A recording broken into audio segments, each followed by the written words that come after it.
Damos una gran, pero gran bienvenida a todos aquellos que ya están aquí en la sede central de la Iglesia Jesús 100% Vida en la República Argentina, en la ciudad autónoma de Buenos Aires, pero también la bienvenida extensiva, cariñosa, amorosa para todos aquellos que nos siguen a través de las redes sociales. Sé que hay gente en Chile, en Brasil, sé que hay gente en Uruguay, en Ecuador, en Paraguay, bueno, en Bolivia, en tantos lugares en Latinoamérica. Sé que hay hermanos que nos siguen y familias que nos siguen allí en Europa, especialmente en España, en los Estados Unidos. A todos, un abrazo muy grande de parte de toda una congregación, deseando que el Espíritu de Dios obra en medio nuestro como lo está haciendo y también con ustedes allí en el lugar donde se encuentran.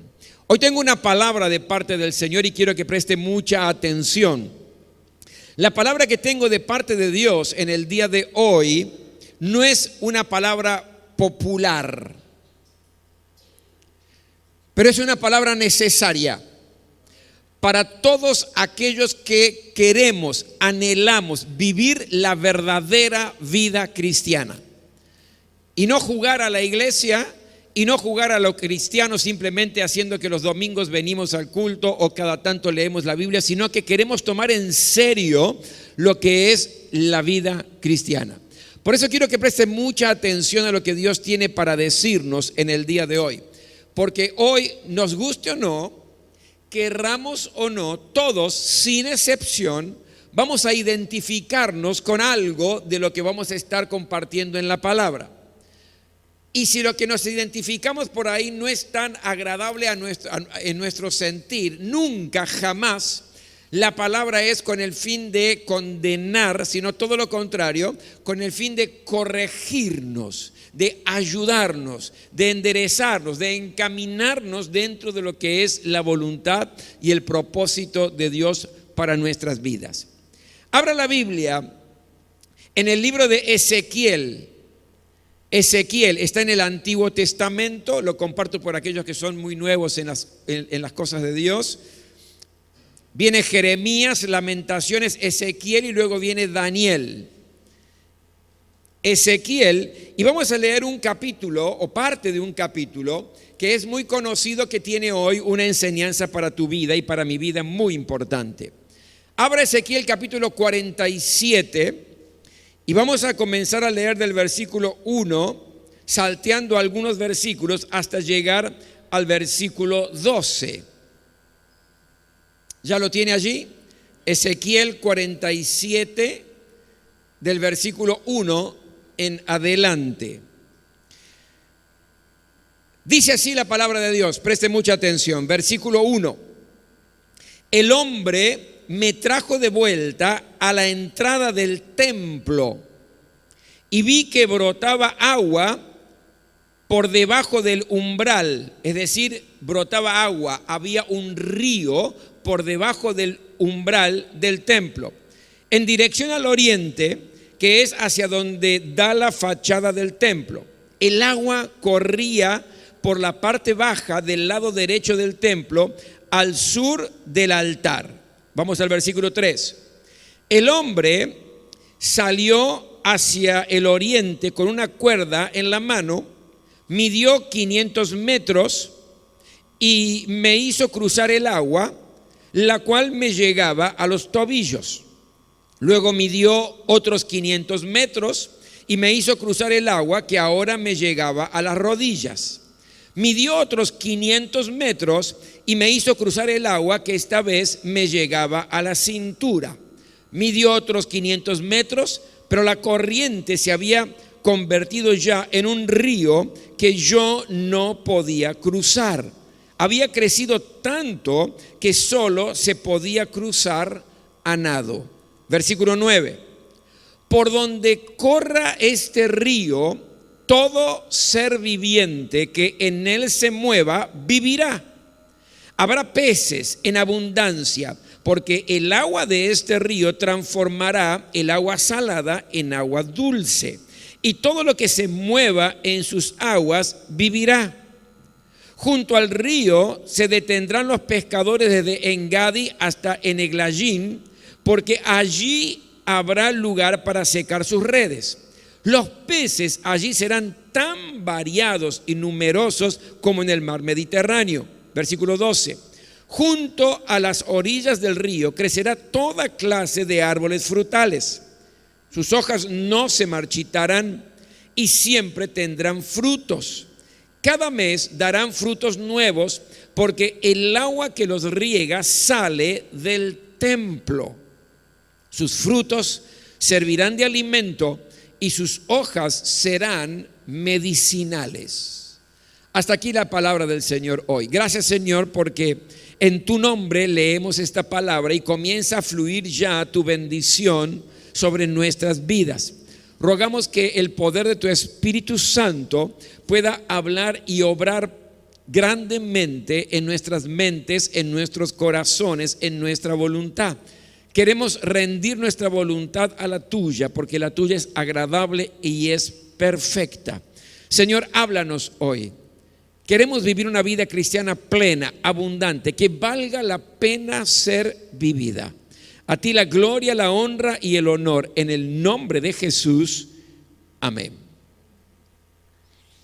La tierra que nombra este pasaje es una tierra muy desértica, es una tierra árida, siempre amenazada por grandes sequías. La sequedad generalmente dominaba este territorio nombrado aquí. Por esa razón es que necesitaba el agua para que se transforme en una tierra fértil, porque la vida sin el agua era imposible dentro de esta región. Por eso es que nace un río, como hemos leído, un río que le da vida, que la refresca, un río que al territorio desértico lo vuelve un territorio productivo. Permítame hacer una especie de comparación con nuestras propias vidas, como por ejemplo nuestra vida física. Usted sabe que nuestra vida física, sin agua no podríamos tener vida.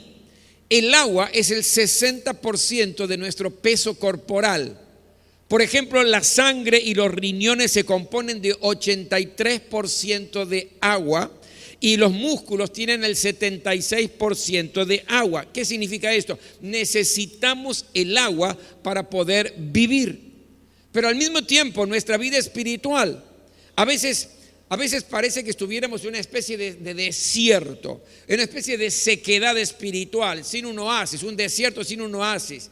Y nos sentimos secos, nos sentimos mal, secos en nuestra comunión con Dios, secos en nuestro servicio para con el Señor, secos en nuestro compromiso con Dios y con la iglesia de Jesucristo. Necesitamos agua que nos dé vida.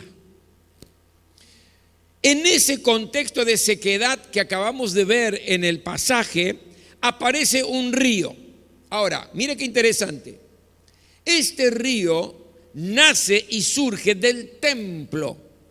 Este río que iba a dar vida, este río que iba a refrescar, este río que en realidad iba a transformar en una tierra productiva, sale de la misma presencia de Dios. Es el río de Dios, es el río que procede de Dios. Lo primero que yo aprendo aquí, que el agua que necesitamos para refrescar nuestra vida, para vivificar nuestra vida, para quitar la sequedad en la cual a veces estamos envueltos, el agua que necesitamos para limpiar nuestras vidas procede de Dios, porque es el río de Dios. Nunca trate de calmar su sed con otra agua que no sea el agua del Señor. No trate de calmar su sed con el agua de la religiosidad, porque no le va a servir. Con el agua del dinero, los placeres, va a volver a tener sed. Cuidado con probar de otro tipo de aguas para calmar su sed, como por ejemplo la brujería, la magia, la videncia, la parapsicología, la lectura de las manos, etc. Es agua sucia, es agua contaminada que no va a calmar su sed, que no va a quitar la sequedad que a veces estamos viviendo. La única agua que bendice nuestra vida, que nos refresca, que nos da vida, que nos vuelve productivos, es la que sale del templo, es la que procede de Dios. Y a esa agua Dios le puso un nombre que es sobre todo nombre, que es el bendito nombre de nuestro Señor Jesucristo. Jesús, cuando estaba con la mujer samaritana, le dijo: todo el que beba de esta agua, era un pozo, volverá a tener sed, pero el que beba del agua que yo le daré, no volverá a tener sed jamás, sino que dentro de él esa agua se convertirá en un manantial del que brotará vida eterna. El río de Dios es el agua que te bendice. Eso que procede del templo, procede de la misma presencia de Dios, es el agua que quita la sequedad de tu vida. Esa sequedad que a veces nos atormenta porque no sabemos cómo salir adelante. Tenemos el deseo y no sabemos cómo. Es el agua del río de Dios. Pero aquí en el pasaje hemos leído que este río tiene distintos niveles, ¿verdad? Dice que primero midieron 500 metros y el agua del río de Dios le llegaba a los tobillos. Luego midieron otros 500 metros más y el agua le llegaba a las rodillas. Midieron otros 500 metros más con el cordón, dice la palabra, y el agua le llegaba ya a la cintura. Y luego midieron 500 metros más y ya no se podía caminar, se tenía que nadar porque estaba viviendo en la profundidad de este río.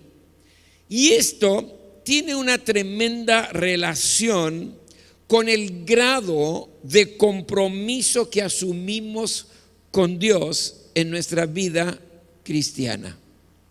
Aquí es donde yo quiero profundizar en el día de hoy. Por un lado, el río de Dios, del cual emana bendición, y vamos a ver los frutos después de una manera tremenda. Pero por otro lado, mi grado de compromiso, mi grado de deseo de entrar en el río de Dios. ¿Quiénes son los cristianos en los cuales el río de Dios le llega solamente a los tobillos? Son aquellos que ya han probado del agua de Dios, pero solamente se comprometen hasta los tobillos. ¿Y qué significa esto? ¿Cuáles son las características, pastor?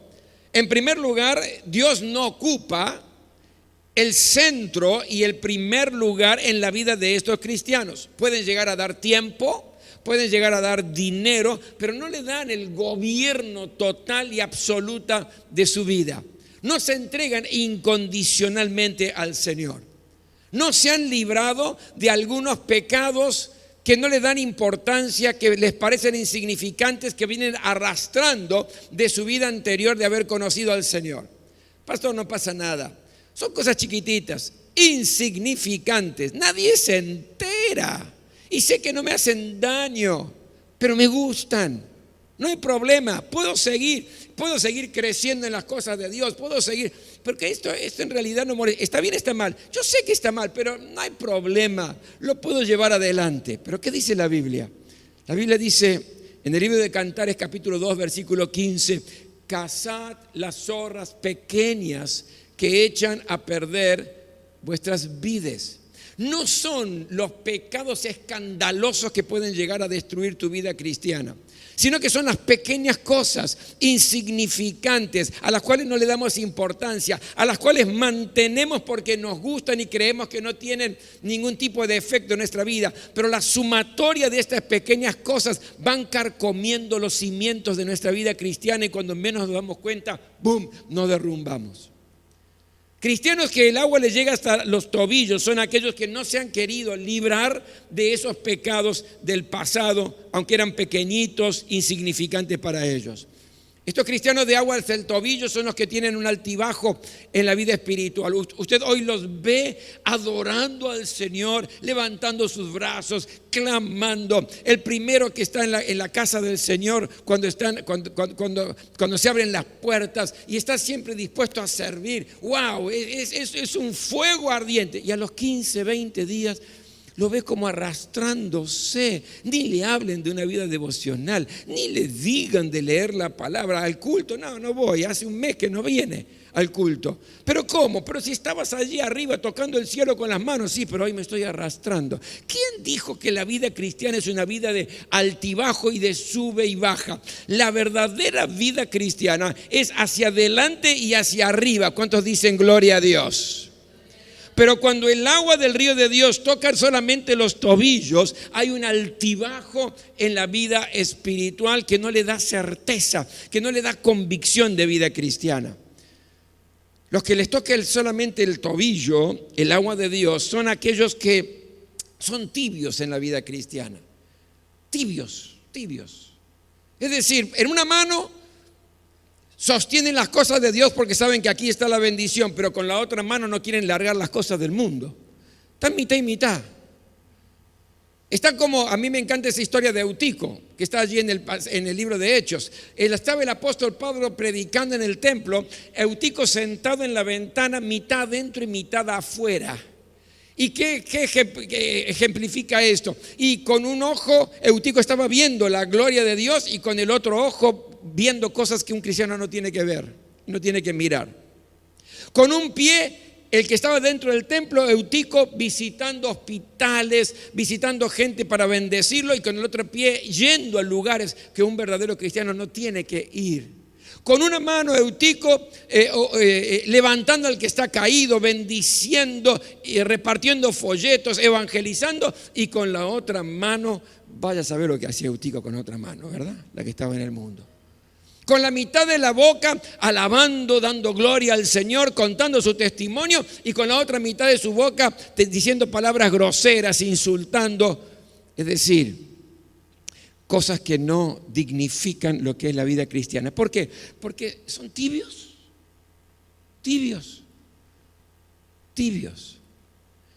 Pero ¿qué dice la palabra? Por cuanto no eres ni caliente ni tibio, ni frío, y eres tibio, te vomitaré de mi boca, dice el Señor. El Señor dice, o frío o caliente, tibio no. Pero los que el agua le llega solamente a los tobillos en el río de Dios, viven una vida de tibieza. Son aquellos que ceden a sus convicciones rápidamente. De pronto se ven medio apretados en algo y con una coima zafaron. Son aquellos que ceden a sus convicciones porque están por allí en el trabajo o están con sus compañeros y no se distinguen absolutamente de nada de aquellos que no son cristianos. Porque tienen el mismo tipo de vocabulario, el mismo tipo de pensamiento, las mismas decisiones. Es decir, no se distingue en nada. Porque ceden a sus convicciones frente a la presión de los que rodean. No hay un mayor compromiso ni con Dios ni con la iglesia. Usted nunca puede contar con aquellos que el agua le llega a los tobillos. Son los que siempre hacen problemas, ¿vio? Pesimistas, signo menos caminando. Lo primero que le sale de la boca es un no. Usted le hace una propuesta, le dice, me gustaría, no. Fíjate, no. Después pensarán, pero lo primero que dicen es un no. ¿Ya conoce a alguien así? El agua le está tocando los tobillos entonces. Pesimistas totalmente, siempre poniendo trabas. Viven criticando absolutamente todo. Ay, ¿vieron cómo desafinaron a la chica cuando cantaban? Bueno, venga y cante usted. No, yo no sé cantar. Este pastor ya me tiene cansado, predica aburrido, hace años que lo escucho. Bueno, venga y predica usted. No, yo no sé predicar. ¿Y qué sabe hacer? Y criticar. Son los criticones, son orgullosos, no saben perdonar. Pastor, mire, esa hermana dijo algo muy feo de mí. Bueno, querida, perdónela, por ahí no se dio cuenta, no fue su intención. No, que perdón. Si ella insiste en venir, me voy a cambiar de iglesia.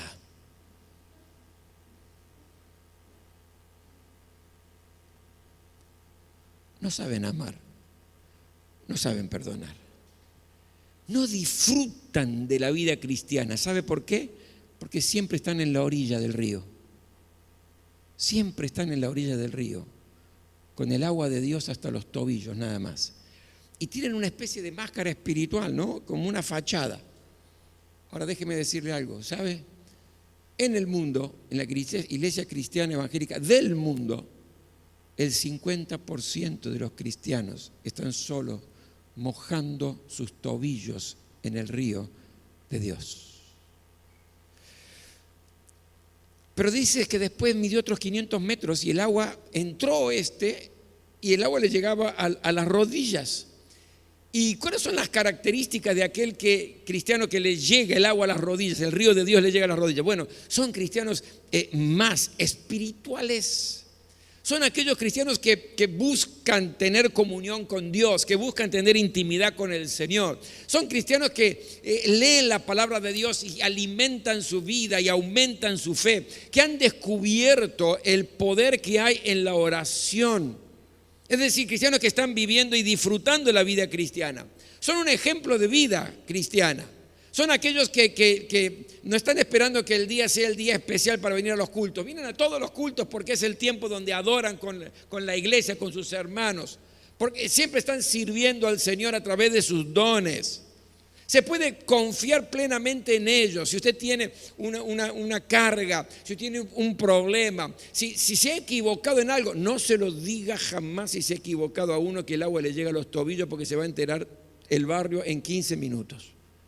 Pero sí puede compartírselo a aquellos que el agua le llega a la rodilla, que son espirituales, porque lo van a cuidar, lo van a bendecir, le van a decir: estoy con vos, vamos a orar juntos, vamos a ayunar juntos, aquí contá conmigo, yo estoy para ayudarte y bendecir tu vida. Qué bueno, qué lindo que son cristianos espirituales.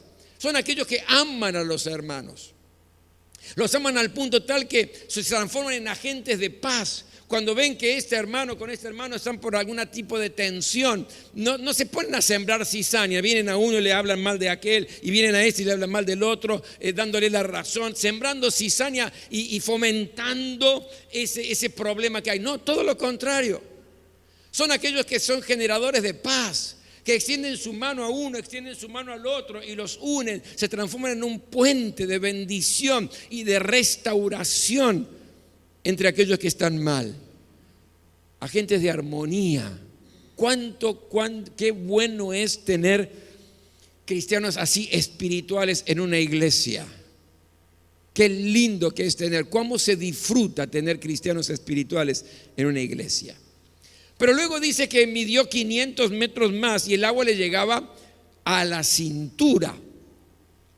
¿Y quiénes son los cristianos que el agua le llega a la cintura? Son aquellos cristianos que viven la vida cristiana llenos del Espíritu Santo de Dios. Son aquellos que viven de victoria en victoria. Son aquellos que han entendido el poder del Espíritu en su interior y hay ríos de agua viva que brotan y saltan para vida eterna. Su pensar es espiritual, su hablar es espiritual, sus decisiones son espirituales porque están inundados por el Espíritu Santo del Señor. Son aquellos que saben que hay problemas en la vida. No los ignoran, claro que no. Saben que hay problemas, pero se aferran y creen en la palabra del Señor, donde dice: en el mundo tendrán aflicción, pero confíen, yo he vencido al mundo. Se aferran a donde dice: echando toda vuestra ansiedad sobre Él, porque Él tiene cuidado de ustedes. Se aferran y le creen donde dice: echa sobre el Señor tu carga y Él te sustentará, porque no dejará caído para siempre al justo. Es decir, gente que en realidad está viviendo en otra dimensión de la vida cristiana. Son los que llevan la carga del ministerio de una iglesia, los que son las columnas de una iglesia. Trabajan para el Señor con alegría. Trabajan para el Señor con excelencia. Trabajan para el Señor permaneciendo a pesar de las dificultades y en los peores momentos de la vida de una iglesia, una congregación donde Satanás está atacando con toda su artillería. Son los primeros que ponen el pecho diciendo: aquí estamos defendiendo el cuerpo de Cristo en el nombre de Jesús. Cristianos llenos del Espíritu Santo, viviendo de victoria en victoria. ¡Wow! Y por último, midieron 500 metros más. Y cuando midieron 500 metros más ya no había manera de seguir caminando. Había que nadar en el río de Dios. Y aquí estamos hablando ya de un estilo de cristiano glorioso. Glorioso. Cristianos que no son muchos, no son muchos.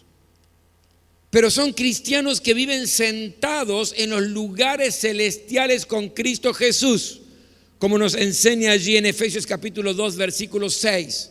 Cristianos que ven la vida desde otro ángulo, lo ven desde las alturas, lo ven con los ojos de Dios. ¡Wow!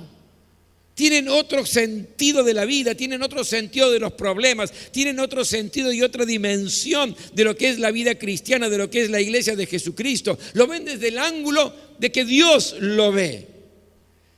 Tienen una total y absoluta consagración al Señor. Se entregaron incondicionalmente y creen incondicionalmente cuando la palabra dice: al que cree, todo le es posible. Y no importa lo que enfrentan, ellos al que cree todo les es posible y siguen avanzando. Y no importa los obstáculos, por más que sean grandes y enormes, al que cree todo les es posible y siguen avanzando. Nada los detiene, están nadando en el río de Dios. Se aferran a la palabra donde dice que lo que es imposible para los hombres es posible para Dios, porque para Dios no hay nada imposible. ¡Wow! Eso dice la Biblia, sí, yo lo creo. Entonces no hay imposibles, no hay imposibles. ¿Por qué no hay imposibles? Porque la palabra imposible no aparece en el diccionario de Dios. Dios es el Dios de lo imposible. Y cuando todos los argumentos humanos y todos los recursos humanos y todo lo que tengamos para dar ya no dé más y digan ya está, se acabó, no se puede, allí es donde interviene esa fe que activa el imposible de Dios. Y estos cristianos que nadan en el río de Dios viven en esa dimensión. ¿Me estás siguiendo, verdad? Hay una historia que me encanta, y es la de, con relación a estos de que nadan, es la historia que me contó justamente un pastor argentino. Este pastor argentino estaba 25 años como pastor, misionero pastor, en una ciudad de España. Una ciudad, según me comentaba, muy dura, muy difícil. Él tenía una iglesia allí en esta ciudad que tenía aproximadamente unos 20 miembros y era de la iglesia más grande de la ciudad esta. ¿Por qué? Porque era una situación muy complicada. El secularismo, el materialismo había dominado a España y especialmente esta ciudad era muy dura según lo que me comentaba. Un día, él me lo contó esto, un día golpean la puerta de la casa.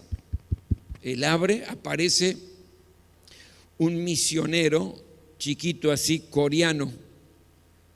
Apenas le abrió la puerta, él vio cómo hacen los coreanos, saludó así con mucho respeto y le dice: yo soy misionero de la iglesia del doctor Paul Yonggi Cho, la iglesia más grande del mundo que está en Corea del Sur. Entonces le dice: me enviaron aquí para abrir una obra. Entonces este pastor argentino le hace pasar, le da un abrazo, le dice: qué bueno, cuánto necesitamos de obreros aquí en esta ciudad, una ciudad difícil, una ciudad dura, qué lindo que estés acá. Y bueno, y lo abraza y lo alienta y lo anima, etcétera, etcétera. Dice: bueno, yo vine a verlo, le dice, porque me dijeron que usted es una persona que hace más tiempo está y que comenzó una misión hace como 20 años o 25 años atrás y quiero que usted me aconseje. Bueno, todo muy respetuoso el coreano. Este pastor argentino se puso muy contento por eso. Lo cierto es que se va y aproximadamente al mes golpean la puerta. Abre la puerta y lo ve de nuevo. ¿Qué pasó que no te vi durante todo este mes? No, estaba con mucho trabajo, le decía el misionero, mirando esto, mirando lo otro, pero he venido para que usted pueda ayudarme en esto. ¿Y en qué te puedo ayudar?, le dijo el misionero, el pastor argentino. Entonces el misionero coreano le dijo: mire, me gustaría que usted venga a ver el lugar donde voy a alquilar para hacer los cultos.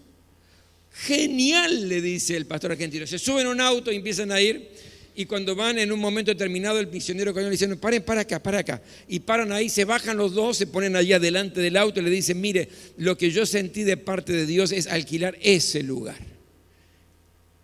Y cuando el pastor argentino mira ese lugar, se empieza a reír, pero no de faltándole el respeto, sino que se empieza a reír porque dice, pero vos sabés lo que es eso, ese lugar. No, dice, no, lo vi, sentí de Dios, pero todavía no he hablado, no he hecho nada. Bueno, ese lugar es el lugar bailable más importante de la ciudad. Allí tienen un lugar de baile enorme que entran más de 400 o 500 personas. Mira, entonces paternalmente le pone la mano allí en el hombro al misionero coreano, le dice, qué bueno, le digo, qué bueno, qué lindo desafío te pusiste, pero yo te voy a dar un consejo, si me permitís. Mi consejo es que, mira, alquila un lugar chiquitito que entren unas 10 sillas, 10, 12 sillas. Trabaja, yo te voy a ayudar todo lo que te haga falta. Trabaja, evangeliza, fíjate. Y cuando ese lugar se llene, te vas a otro lugar y allí, fíjate, mira, yo ya tengo 20 años acá y tenemos unos 20 miembros, 22 miembros. Así que te podemos apoyar. Cuando llenes ese lugar con las 10 sillas, te vas a otro lugar que tenga 20 sillas y con los años y la experiencia te vas a dar cuenta que va a ser algo maravilloso servir al Señor. Y lo animaba, ¿no? Lo animaba. Entonces el misionero coreano le dice, muchas gracias, qué bueno que puedo recibir estos consejos, etc. Desaparece. Al año le golpean la puerta. Él abre y cuando abre, ¿quién lo ve? Al misionero coreano. ¿Pero qué pasó? Le dice. Un año entero y no te vi. No me viniste a ver. No era que nos íbamos a juntar. No, pastor, perdónenme, le dice el misionero coreano, pero estuve con muchas cosas, mucho trabajo. El tema es este, le quiere hacer una invitación. Sí, ¿qué necesitas? Bueno, mire, estamos cumpliendo un año de iglesia y nos encantaría que sea usted quien venga a predicar, porque fue el primer pastor que yo conocí, fue el que me orientó, el que me ayudó, el que me cobijó. Por eso quiero que usted predique en el primer aniversario de la iglesia. Con todo gusto, va a ser un honor, le dice el pastor argentino, sin ningún problema. ¿Dónde es el lugar? ¿Se acuerda, dice, el lugar que yo le mostré? Sí, bueno, ahí estamos con la iglesia. Ahí estoy, ¿eh? ¿A qué hora tengo que estar?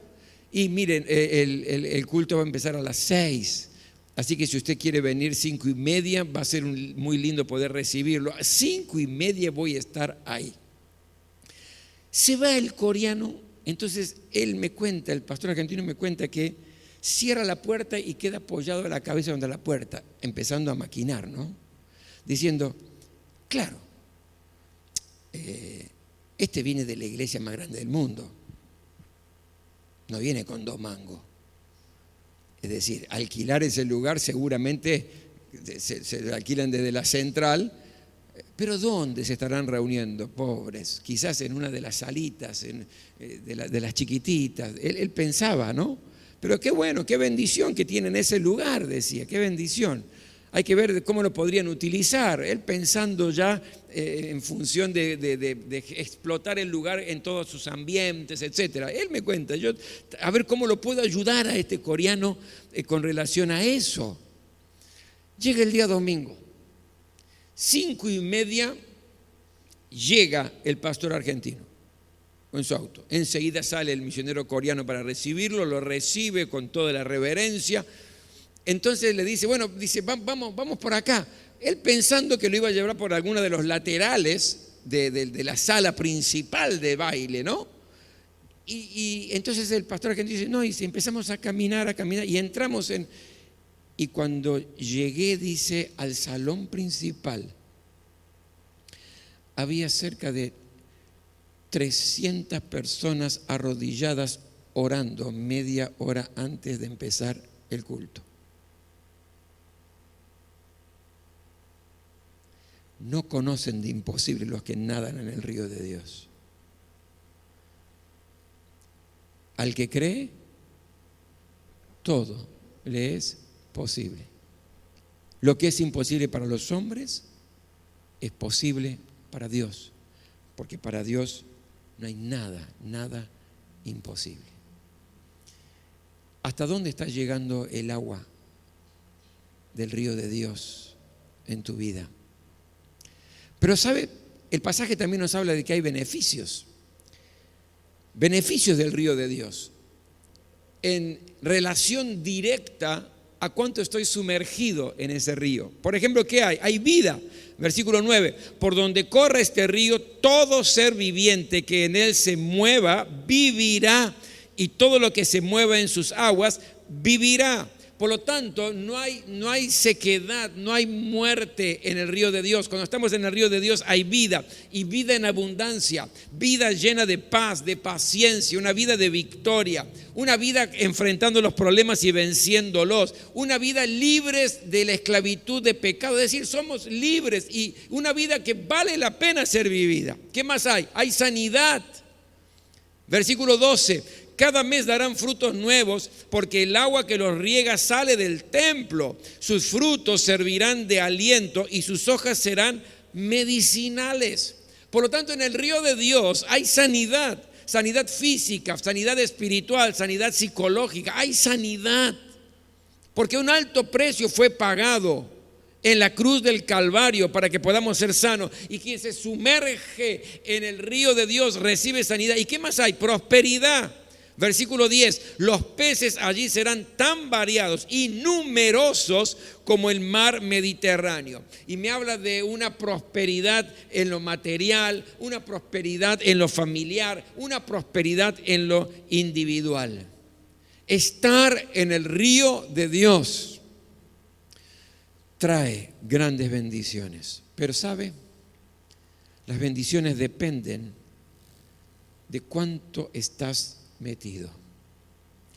Si el agua te llega a los tobillos solamente en tu vida con Dios, las bendiciones llegan hasta ahí. Si te llega hasta las rodillas, si te llega hasta la cintura, o si estás nadando, vas a estar recibiendo todo lo que la palabra de Dios promete para tu vida.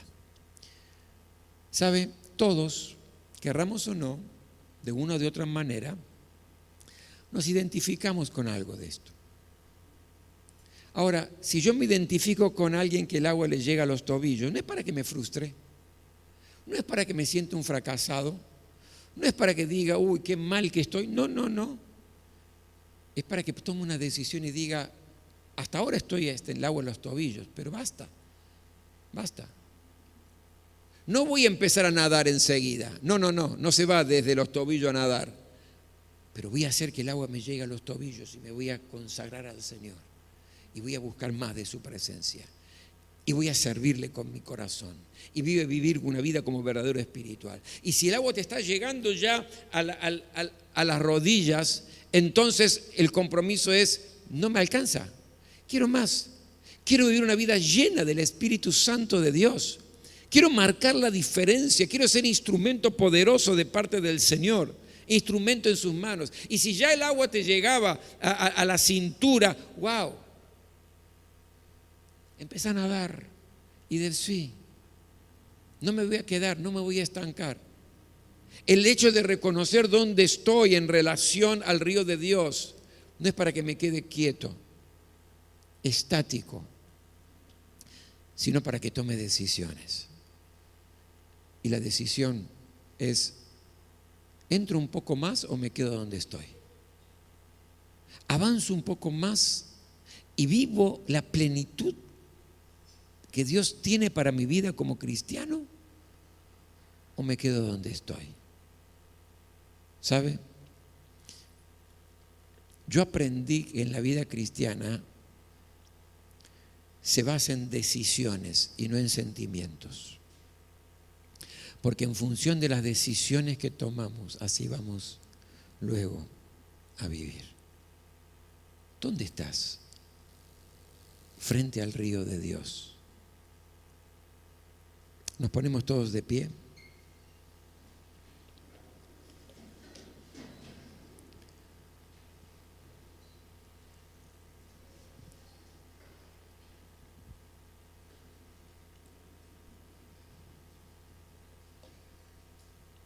Yo quiero invitarte a que cierres tus ojos para evitar toda distracción en esta hora, todo aquello que puede utilizar el maligno para desenfocarte de lo que has recibido. Fui honesto cuando comencé, dije que no era un mensaje popular, pero sí necesario para todos aquellos que queremos más y mucho más de parte del Señor. Quiero que cierres tus ojos y que hagas tu autoevaluación. Yo no estoy para evaluar tu vida, solamente te presento la palabra, pero es tiempo de hacer una autoevaluación.